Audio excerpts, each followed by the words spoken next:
पश्चिमी राजस्थान के जल संकट को दूर करने के लिए सरकार ने एक बड़ा कदम उठाया है। मारवाड़ की लाइफलाइन कहे जाने वाले जवाई बांध को अब कम समय में भरपूर पानी मिल सकेगा।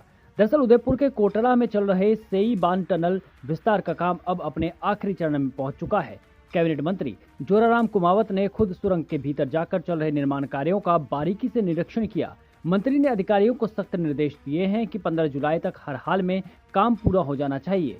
इस परियोजना के पूरा होने के बाद मानसून का कीमती पानी व्यर्थ बहकर गुजरात नहीं जाएगा। हाल ही में जल संसाधन विभाग और सरकार ने सेई बांध क्षेत्र के सौंदर्यीकरण और विकास की समीक्षा भी की, जिससे प्राकृतिक सुंदरता और पर्यटन विकसित किया जा सके।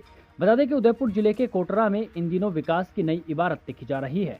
मंत्री कुमावत खुद टनल के भीतर तक गए और कंक्रीट लाइनिंग और खुदाई के तकनीकी पहलुओं पर भी जानकारी ली। सेई बांध टनल सरकार ने इस टनल को चौड़ा करने के लिए 100 करोड़ रुपए का बजट पास किया है। पिछले 3 साल से चल रहे इस प्रोजेक्ट का करीब 95% काम पूरा हो चुका है। अब महज 90 मीटर की खुदाई और बाकी है, जिसे पूरा करने के लिए रात दिन काम चल रहा है। मंत्री जोराराम कुमावत ने साफ कहा है कि काम की गुणवत्ता और श्रमिकों की सुरक्षा में कोई लापरवाही बर्दाश्त नहीं होगी। काम बाकी है और कब तक इसका काम पूरा होगा?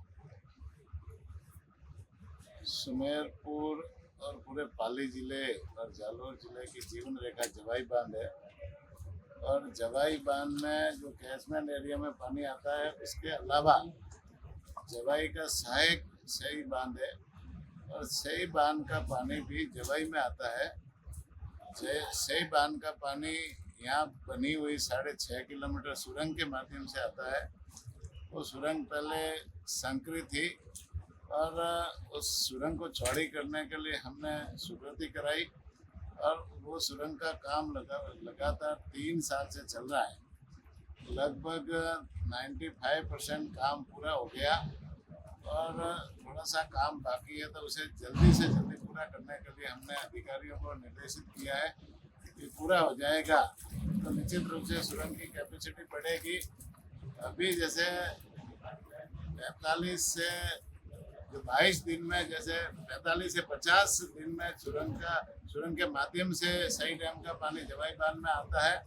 वो आने वाले समय में सुरंग का काम पूर्ण होने के बाद में 22 दिन में पूरा का पूरा पानी यहाँ जवाई बांध में सुरंग के माध्यम से आएगा।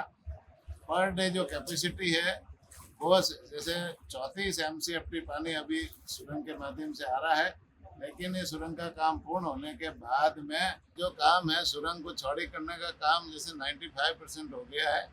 90 मीटर के आसपास कोई काम बाकी है।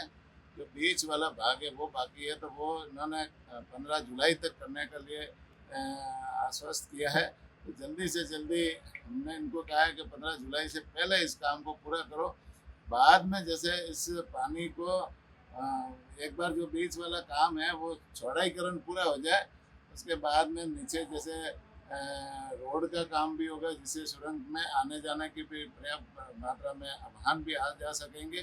दूसरा, जैसे कैचमेंट एरिया में जो पानी है वो भी जैसे पानी सुरंग के माध्यम से लाने के लिए भी काम चल रहा है। तो सारे के सारे काम है जो इसमें एस्टिमेट में ले रखे, उसे जल्दी से पूरा करने के लिए हमने अधिकारियों को निर्देश दिया। दरअसल इस टनल के विस्तार के पीछे पश्चिमी राजस्थान की प्यास बुझाने का एक बड़ा मास्टर प्लान छिपा है। टनल चौड़ी होने के बाद पानी की जल निकासी क्षमता 328 क्यूसेक से बढ़कर सीधे 1376 क्यूसेक यानी पूरे 4 गुना हो जाएगी। इसका सबसे बड़ा फायदा ये होगा कि मानसून के दौरान सेई बांध का जो ज्यादा पानी बहकर गुजरात चला जाता था, वो अब राजस्थान में ही रुकेगा। बता दें कि क्षमता बढ़ने से पाली, सिरोही और जालोर इन जिलों को उनकी जरूरत का भरपूर पानी मिलेगा। वर्तमान में टनल सक्रिय होने से सेई बांध से जवाई बांध तक पानी पहुंचने में करीब 45 से 50 दिन का लंबे समय लगता है, लेकिन इस नए प्रोजेक्ट के पूरा होने से 22 दिन में जवाई बांध को 74 MCFT पानी मिल सकेगा। यह परियोजना मारवाड़ और पाली जिले के लिए किसी संजीवनी से कम नहीं साबित होगा, जिससे पीने का पानी और सिंचाई का संकट हमेशा के लिए खत्म हो जाएगा।